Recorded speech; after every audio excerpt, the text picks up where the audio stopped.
Congrats. Well, I'll just kick us off, I guess. So a lot of exciting things happening in the athletic department, and obviously yesterday was a big day with Pro Day here and all that sort of thing.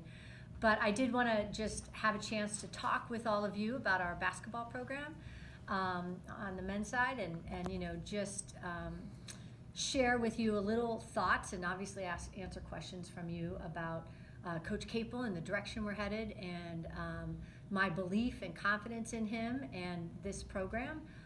We did not have the season we expected or wanted to have, obviously, and that's not news or anything. So it's a chance right now for us to really refocus and reevaluate everything that we're doing from A to Z within this program. But I will assure you that I've spent some time with Coach, quite a bit already, but we'll obviously spend a lot more time together. But there's no question Jeff and Coach Capel and his staff want to be here in Pittsburgh. His dream as a kid was to coach at an ACC school, and so he's in a dream job for him. And he wants to build this program, and he knows it hasn't happened yet. And so we're working on it. He's working very hard to build it, and build a sense of pride back in Pittsburgh. Basketball is really important in this city, and we understand that. It's really important to our athletic department, and it's a huge priority for us. So, with that, I obviously open it up to any questions you might have. Heather, Jeff's talked a lot about the transfer portal and how it's changing all of college sports. Has that led to you guys talking about, just moving forward, finding a different way to utilize it to benefit the school? Whereas traditionally you could go really hard at high schools and maybe look at transfers. Does that change a paradigm shift there?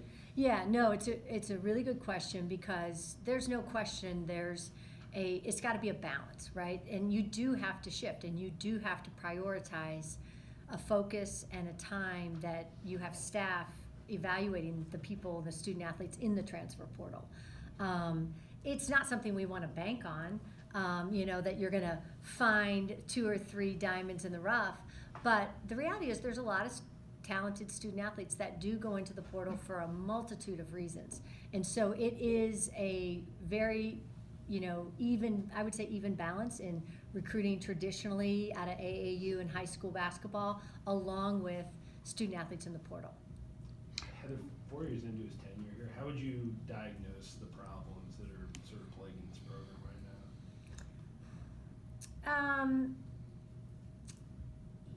I would say that this season, I think early on, we lost some games that we certainly should not have lost. I think we were trying to figure out who we were, and probably disappointed that we weren't as prepared as I thought. But there's a lot of games we lost by 3 games by 1 point, a game by 3, a game by 4. We won a game by 1. I think we were very much what I would call in the hunt for games early in this season. And then probably later in the season, there was just a lack of, I don't know if it was belief or confidence, but we ended up getting down by 20, and that's tough to always battle back against good ACC teams. There were sparks of certainly positivity. I was on the road with them at UNC, and we beat them, and they're sitting in the Sweet 16 right now. So there's some level of positivity and some bright spots. But I think overall we just did, ultimately this responsibility rests with Coach Capel for him to diagnose. We'll work through those things together. I have a lot of stats and things that I've shared with him on my thoughts about it, but it's a coach's job to really truly diagnose the problem. What are some of those things that you shared with him? Well, again, I think that's between Jeff and I to really evaluate the details of the program. Ultimately, it's his. It falls on him. This isn't about one player, one recruiting group, one transfer, anything like that. This is really ultimately a full program analysis. Heather, patience with a program that's not that successful is something you don't see a lot, whether it's pro sports or college sports. What triggered your patience with the Pitt basketball program? Yeah, I mean, I don't think 4 years is I mean, in everyone's day and age, you know, we want to be Iowa State, right? We want to go from 2-22 to the Sweet 16 with 2 kids out of the transfer portal and make it happen. Obviously, great kudos to them, and we wish them all the success. But it does take time to build a program the right way with the right overall people. I'm not just talking about student athletes, overall, the whole entire staff. Everybody involved in the program, it takes time to do the right way. And so we all want immediate success, and I believe in a little bit, I think the value of continuity is important, and just changing for change's sake is not necessarily the right decision at this time. Heather, you mentioned Iowa State. Wake Forest went from 6 Yeah. to 23 wins. Does that give you more optimism than maybe in previous years you wouldn't have because of the portal? It does, and I think it you know, it speaks to the initial question about how much time are you spending evaluating the portal. And you know, we have 2 staff members now really focused. You know, if you talk to Coach Capel, certainly he'll tell you, I think he feels much more prepared now for the information that's in the portal.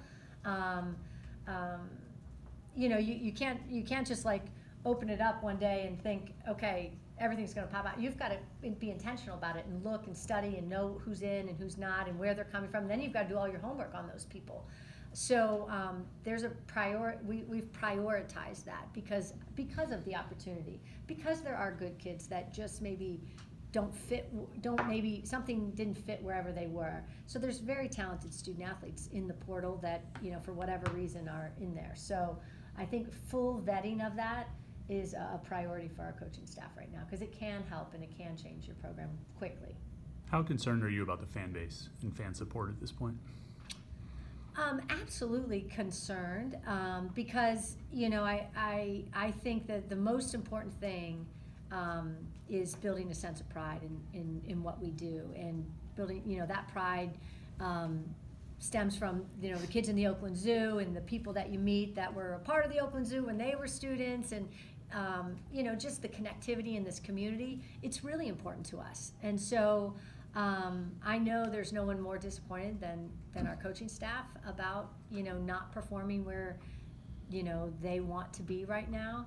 I'm hopeful that people still believe and do come back and do have a positive experience. But and I think when the games are close, it matters versus, you know, the further apart the end result is, then that's a tougher situation. I mean, you want to be in you're not going to win every single game, but you want the game to be a good one and something you're proud of.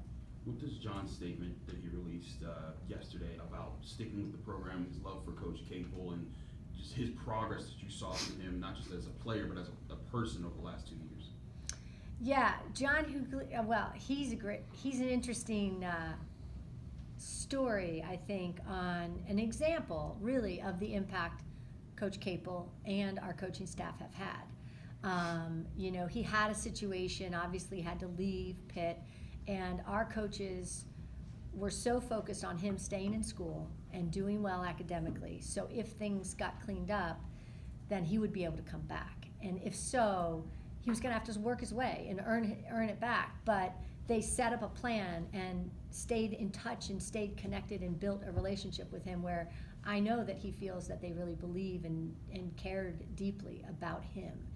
And then, you know, John obviously was a huge factor in this program, and a lot was put on his shoulders right away. And he's grown. And you know, he's only going to continue to grow and get better. And I think it's a real testament to the genuine relationship that Coach Capel and his staff have with John, and caring about him, you know, well beyond as a player. You're talking about the transfer portal, and obviously there's players in there for a lot of different reasons. There's been a lot of players leave Pitt that way, and you know, fans can see those guys having success with their other teams. And I think in years past, that would have been an indictment on a coach. Have you changed as an administrator the way you look at those situations, or say, maybe before you said, oh, all these kids are transferring from this program, that's a big problem? Is it maybe now just something that you kind of have to accept as part of the deal? It's a really good question, because you don't want to just say it's okay to lose student athletes all the time. I think every time a student athlete leaves a program, it's really important opportunity for a coach to reflect on, why are you leaving? But more importantly, what could I have done differently as a head coach to make you feel that you wanted to stay? So I think it gives you that opportunity. The transfer portal is now a tool that's, sometimes it's a positive things, and then I'm not sure it always teaches the best thing. When things get tough, I jump into the portal. If I'm not playing every single minute, I jump to the portal. And that's not, again, I'm speaking in total generalities. I'm not speaking about any individual student athlete. But then, there are reasons why that student athletes go, and it does make sense. And it's always disappointing to lose a student athlete. But I think it does give you a chance to reflect on what could you do better as a department, as a program, as a head coach, and learn and grow. But how do you think the programs and college administrations combat that part of the transfer portal where, you see younger people make those decisions where it's like, this wasn't an impossible situation, this wasn't a coaching change where you'd never get a chance, this was just a situation you didn't want to fight this out. How do you combat that, culture of the transfer portal?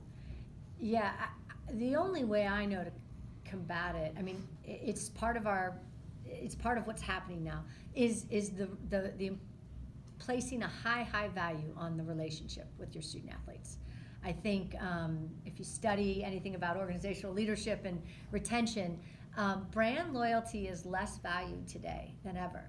So it's not about playing for, X school. It's about the relationship between the people. And so I think that is, placing a stronger emphasis on that and evaluating that piece of it is probably the best way to combat the transfer portal. Heather, Jeff got into a 2-year contract extension. I think it was 14 games into his second season. That's his second year of a 7-year deal. What for you as an athletic director went into that decision? What was the thinking or reasoning behind it? There were a lot of things. Some that, I would say that, I don't know if people remember and can reflect back when Jeff first came, but there was a lot of positivity and infusion of energy and excitement and belief in what he's building. And that has not waned from me. It may have waned publicly and with fan base, but it has not waned from internally. And so, when you see that sort of energy, positivity, work ethic, confidence in what he's doing, and you want to retain people and not, have Pitt be a place that is not a destination place. That's what we want. We want Pitt to be a destination place, and so we wanted to keep Coach Capel, and we still do. So that was really the thought process at that point in time. Heather, have you seen that positivity wane with Jeff specifically? Just even on a personal level, like outside of the games, for him to go through a season like the program went through? Well, no one takes it harder, right? Understandably. We all can sit back and, evaluate and criticize and all of the things and reflect. But no one is standing on the sideline, dealing with the losses at times. And so, yeah, there is a frustration, I would say, or a disappointment in his own self. Like, it's not about anything else, but I would say in his own self, he is frustrated that it hasn't quite, we haven't quite gotten there yet, or he hasn't gotten this group to win yet, So, but it's not a deterrent. So I would say he's undeterred, but maybe, at times frustrated because it hadn't resulted in the results that he wanted. What do you think is the role of someone in your position when it comes to the management of a program, specifically regarding the coaching staff? And I guess, sort of put a short way, do you think an AD should tell a coach to change his staff, fire assistants, make changes in that level? No, not unless there's serious integrity issues going on. That is not my job. Yeah, there have been reports out, Heather, that, with Jeff's buyout after this year would have ran, there's some reports that had a 15 million, some had a 17, are those accurate? Well, I'm not gonna comment about anyone's individual personnel matter as far as buyouts and contract issues. But if your question is, did the buyout deter me from making a change, the answer is no. I mean, you don't make personnel decisions based on buyouts at the end of the day. You do it based on the ability and the leadership qualities of that person, and your confidence in them and their belief in what they're doing. And so that's why we kept Jeff. There were a lot of people who could have criticized Pitt football for not having more success before this year. It said that there's no 9 wins, where's the success? But then Pat, and then they won the ACC championship, 11 wins and all that. Is that another example of maybe the importance of sticking to someone to build a culture and who builds those relationships with the team rather than switching things up just because something isn't working in the moment?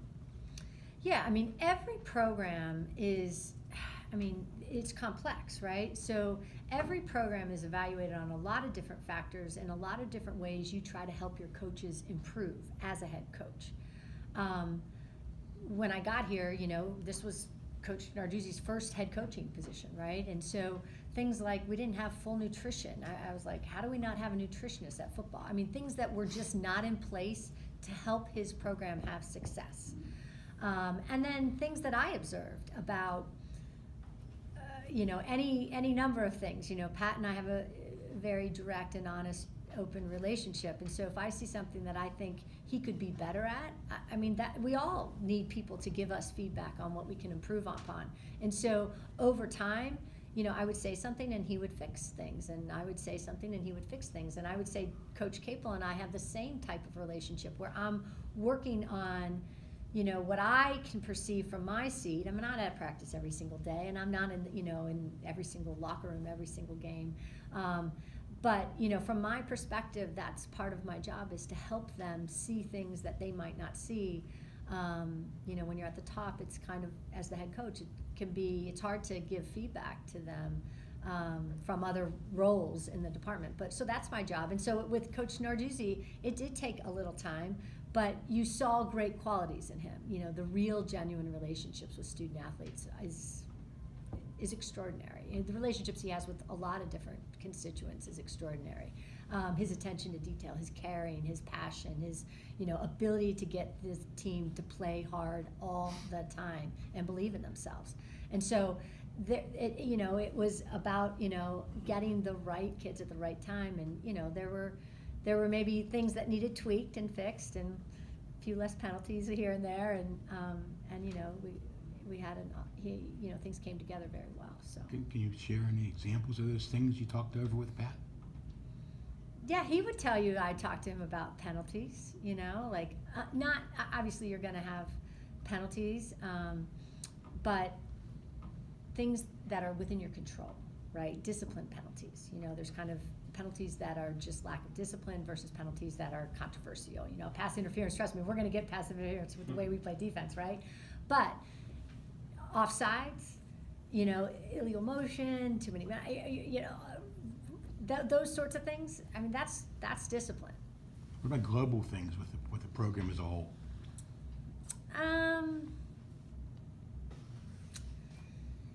I don't know that I can. We go over a lot of things, so we evaluate everything about the program. Kind of A to Z, from recruiting to visits to facilities to travel, how we eat. Every aspect of it. Uniforms and how we keep the locker room. Things that I see that others might not see. So it's just a full evaluation. His staff, I meet with every assistant coach. I'll meet with every assistant coach on the men's staff.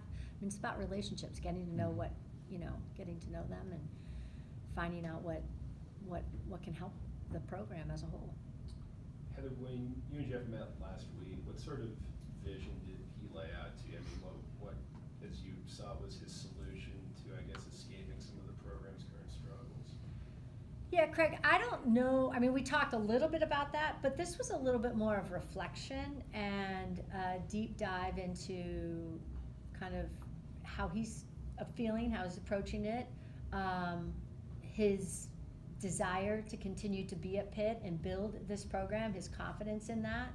And then a little bit of my reflection on, you know, what I've seen as a program and, you know, from my lens, you know, things that we need to evaluate and do better. And then, you know, he was obviously in the process of meeting with team and student athletes, and then we'll circle back. I'll meet with all of his coaches and staff, and then we'll circle back and talk about the changes, or, I mean, I'm gonna listen to his plan and his changes. So I think this was sort of a initial conversation as opposed to necessarily really building out the plan for the next future. He's obviously heavily focused on recruiting. We talked about the needs, what he's looking at, you know, who's on the radar, which obviously I can't comment about, but that was a little bit more of the focus of the program moving forward. What for an AD go into those conversations with the assistant coaches? Like, what do you hope to get out of them? What things do you hope to learn? Well, it's very in depth. So I have sort of a whole plan. You know, I have a plan that I go through with them, and I evaluate. And I talk to them about, you know, you know, what motivates them, like where they are, how they evaluate themselves. What are the 3 best things that they've done? What are the 3 best things that our team's done? What are the things that we need to improve upon most? How do they see things changing? How have you grown as a coach? What are things that we can do better as a department to support? I mean, it's a pretty thorough evaluation of everything from their role and their perspective to the whole staff and the unit and the program, and then the department, how we're supporting them, and then really how they feel they make an impact and how they feel they can make things better. You know, I'll talk to them a little bit about relationships with student athletes too, and obviously they are heavily involved in recruiting and, you know, kind of break up the team, you know, big guys and little guys. So I think, it'll be it's a great opportunity for me to sit down with them just one-on-one and understand a little bit better about how they're thinking and what they're seeing and things that they might see that Coach Capel doesn't. After your conversations with Jeff, do you anticipate the staff remaining intact? Well, that's for Jeff to make that decision. You know, I know that he's focused on the team right now and recruiting, and then he will talk with his staff. Heather, pardon me, before we get to the next one in, I know you want to see some practice, and we're about 20 minutes in. How about a couple more? Alan, I believe I interrupted you, and I apologize for that. that's fine. Heather, Sandy Barber just announced that she's gonna be retiring at Penn State. That will leave, I believe, 4 female athletic directors among the Power 5 schools. It's been 50 years since we have had Title IX. What needs to change for there to be more opportunities for women in those positions? A huge congratulations to my dear friend Sandy. She, you know, has led the way at many institutions and done it for a very long time at a really high level in a really first-class manner. So I think you need more Sandy Barbers out there who are the examples. So it really comes down to chancellors and presidents having a belief and confidence that, you know, they don't see me as a female, they just see me as a leader. They see other women as leaders, not necessarily gender-based. You know, I think that this is a role more about management and leadership than it is about gender. Heather, you talked about Pat earlier. I think it was been a month and a half or so since he said that his contract is close. I guess how close is it now? We're a month and a half removed from that. What is hanging up an announcement of that at this point? It's imminent. EJ's hanging me up. So no, I always blame EJ. No, of course not. No, it's very imminent, and we thought the appropriate time made sense. So there's no question we're in a good place with that agreement. All right. Appropriate time would be maybe spring game? Like perhaps, maybe before the We're spring gonna do it game. at your house. When does Tess allow us to come Yeah. over? Come on up. Yeah. It will be very soon, and we're excited about that announcement, yes. Thank you, Heather. Yeah, Thank you, thank you everybody. all. Thank